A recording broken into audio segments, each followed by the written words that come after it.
Welcome back to another episode of Magic's in the Mess, the go-to podcast for ambitious women ready to stop pretending, start aligning, and finally build success your way.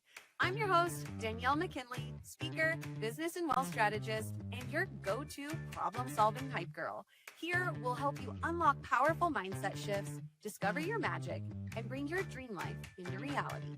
Each week, I'll deliver raw stories, proven business strategies, and powerful transformations with industry leaders to activate the magic in you. So if you're ready to ditch the pressure, the performative BS, and the noise telling you who you should be, hit subscribe and let's make some magic.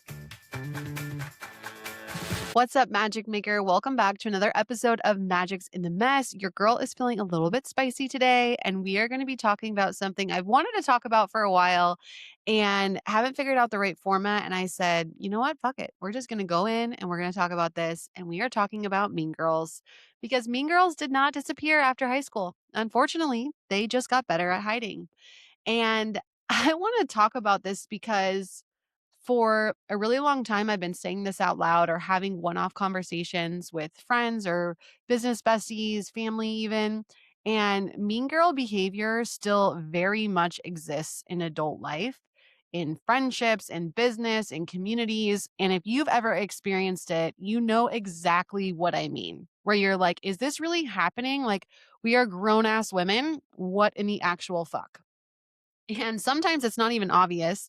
It's not loud, it's subtle. And because it's subtle, it can make you question yourself. So you'll think things like, "Oh my gosh, am I overreacting? Did I read that wrong? Was that actually intentional?" So I want to talk about this today because I've gone down a bit of a rabbit hole. If you know me or have been following me for a while, I love to research. So I started looking at the psychology around this and the patterns, and what I want you to walk with today is clarity, because when you can name something, you can stop tolerating it.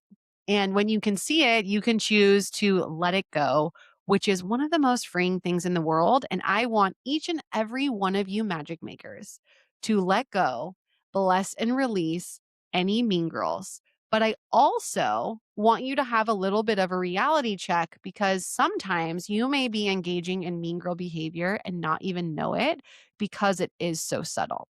So I know that this community is a bunch of badass women who aren't tolerating shit, who are trying to level up and are still getting met with some of this energy. And because it keeps popping up, I thought that, what the hell? Let's grab the mic and let's talk about it. So in the research, there is actually a term in psychology for this, and it's relational aggression. And it has been studied for years. And this isn't just a high school thing, it shows up in adult relationships all the time. And instead of direct confrontation, what it shows up as and looks like is things like exclusion, gossip, subtle undermining, backhand comments, those little zingers that are just like a zap under the rug. And here's why it's confusing, because it's super indirect. So instead of saying something to your face, it's felt with energy. It's like the energy of mean girlness, and it is a low vibe, babes. And that's why we got to bless and release it. And that's why so many women question themselves too when they experience it. So if you've ever walked away from a conversation feeling off, if you've ever felt like someone was smiling at you but not actually for you, right? That's a big one. If you've ever felt like a room shifted when you walked in, you, my girl, are not crazy. You are picking up on something real. And a lot of this comes back to something called the social comparison theory that was introduced by Lenin Festinger, which basically explains that people evaluate themselves by comparing to others. So when something feels threatened, or when someone rather feels threatened, they don't always say it directly, but they will show it indirectly. So I want to talk a little bit about what this mean girl stuff can look like in real life. And so let's talk about the first one. Let's talk about if you feel subtly excluded. Okay. So you've noticed that you're not being invited to things, you're included in conversation or like acknowledged in spaces where you used to be. And it's always explainable. Oh, I forgot. It just didn't come up, but it keeps happening. It's not random. That is a pattern. And it's okay to just question it like, hey, has something changed? or to just simply bless and release. Okay. Second one is your growth gets questioned instead of celebrated. You're leveling up, you're expanding, you're trying new things. You're not drinking, or you're eating healthier, you're working out more, or you're really just up leveling, and you share something that you're really excited about. And maybe it's a new opportunity, a new room, a new level, a new project, some weight that you recently lost. And instead of support, you're met with things like, "Are you sure you want to be doing that? Gosh, that sounds like a lot. I don't know. Are those really your people?" And again, it sounds pretty subtle, right? But it doesn't feel supportive, and energy doesn't lie. And that's because it's not expansive energy. It's actually contraction energy, because that person wants to keep you who you used to be. Your up level is a threat to them, and you can never control other people. So it's important to pay attention to that, because those people that are doing this to you are actually an anchor in your up level journey. And once you bless and release them, you unlock so much space that they were taking up for the good new things to come in, that the new version of you, the expanded version of you, wants to see, touch, and feel. Okay. Now let's talk about another one. You feel talked about, not talked to. That's the gossip queens. Okay. And here's the lesson that I had to learn the hard way, that even if you put a boundary in place with somebody who is a gossiper, and you're like, "Look, I don't like that shit. I don't want to be talking about people. Like, that's not my vibe. Don't talk badly about people to me." And you're like, "Cool, I put in the boundary, and like they don't do it with me."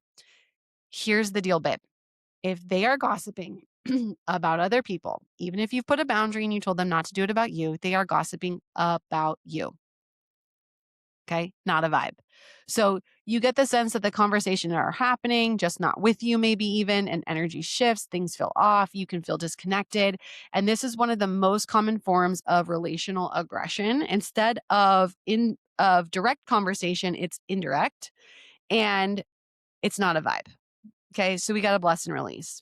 The next one is, let's talk about like backhanded comments or backhanded support. So you get comments that sound supportive, but they don't really land that way. Like, "Oh, you're so brave for doing that. I could never, but good for you." And you walk away thinking, "Was that a compliment? Was that judgment? I'm not sure." Your gut doesn't lie, and if someone is really excited for you and really being supportive, they're going to be a freaking hype girl, and they're going to go shout it from the rooftops and be so, so proud of you.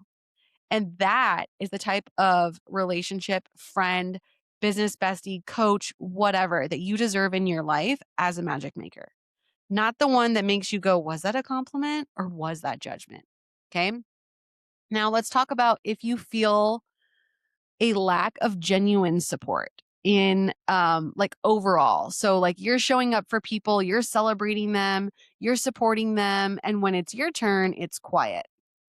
That imbalance tells you everything you need to know, honey. They are not your people. Okay. Those are the friends that this is really obvious in the online space, that are watching your stories, seeing what you're up to, and then seeing you in person and acting like they didn't see any of it, or they have no idea that you just did that really big thing. And they're never commenting, they're never liking, they're never reposting, they're never sharing, they're not shouting it from the rooftops. Okay. Not a vibe. And here's the truth: this type of behavior sucks to get. It sucks to experience any of those examples. But here's what I want you to remember: that type of behavior is not about you. It's about the other person's internal state. It's a projection of them. It is them being in scarcity. It's them being about comparison, them being about insecurity, and being in that scarcity mindset. And this is the important part, because you don't need to decode it. You don't need to help them. You don't need to to try to get them to see it, because people don't see things until they're ready to see things. Even in like the professional development and self-help journey, it's like an addict, like an alcoholic or a drug addict. You can't help them until they're ready to help themselves. Okay. So it's really important, because you need to know that it's not up to you. What is up to you is what you're going to tolerate, what frequencies you want to be around, how long you're going to let that linger before opening the space for something good and better and energizing and feel good that is meant to be a part of the new you or the you that you're going to, the you that you're working towards. Okay. Because you don't need to prove yourself in spaces where you don't feel supported. You don't need to overextend yourself to earn belonging. You don't need to shrink yourself to make other people comfortable. Your job is not to fix energy. Your job is to honor what you feel and respond accordingly. And assholes don't have a place in the magic maker community. Okay. You do not have to put up with that. And you might feel like, oh my gosh, I don't know. I have this friend that's doing this, or I felt this thing in this community. What insert XYZ here? And I'm really scared to confront them about it. I did an episode on the power of having tough conversations. And so if that is you, I want you to go listen to it. And then I want you to go have the tough conversation. And I want you to tell me about it because I will celebrate you. Because when we make room for good and we cut out the bad, what we are literally doing is trimming away anchors that are keeping us from our best self. Okay. And I want to leave you with this: mean girl energy is low ass frequency. It's rooted in scarcity, it's rooted in insecurity, and it has absolutely nothing to do with where you're going. And it has no place in the journey. You are building something bigger. You are stepping into rooms that require expansion. And that means you have to be willing to outgrow spaces that feel small. You have to be willing to choose alignment over familiarity or the excuses you're making because they've been in your life forever. You've been friends since you were 5.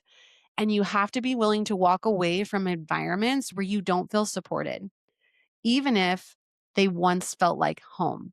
Those, in fact, are the hardest ones to move away from because you have those past experiences that you use as the excuse to keep you with that person. Okay. Because here's the deal, babe: the right rooms, the right people, they do not make you question yourself. They do not make you feel small. They do not make you feel like you have to prove your worth, that you have to prove and explain your expansion.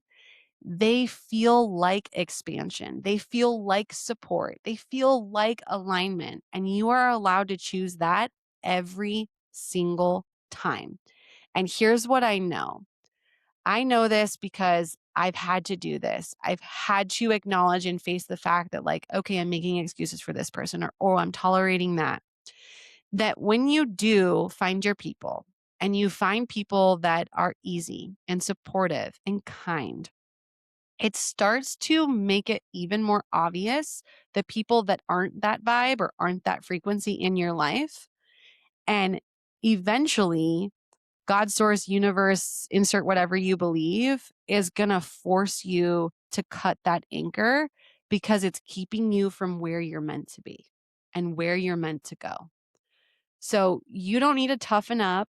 You're not being overly sensitive. We also are allowed and entitled to feelings, but remember, feelings are just energy in motion. So feel them and move them. And you don't need to, what you need to do is you need to raise your standards. You need to raise what you will and will not tolerate. Evaluate that, because mean girls don't disappear, right? They just get better at hiding. And here in the Magic Maker community, we don't mean girl. This is not your community if that is you. And I want you to walk away from this episode ready to take action on any low vibe, mean girl shit that is in your space, in your life. And I want you to cut it out. And then I want you to send me a DM and say, I did the mean girl cutout, and I will freaking celebrate you. And I know that you will feel so free and like so much space is there and so much lighter and brighter in how you should be. And I am not going to pretend that mean girl shit doesn't exist, because it does. But I am here to tell you that you don't have to tolerate it. And the sooner that you stop tolerating it, oh my gosh, honey, the faster you get to be the version that you want to be. So thank you for tuning in to this spicy little episode.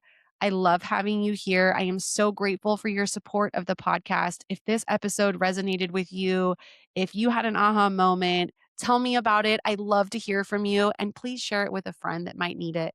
Maybe maybe you have a friend that's dealing with some real mean girl shit right now. This episode is for them. Send it away, and I just want you to know I am so, so grateful for you. Have a very blessed day, and I will see you on next week's episode.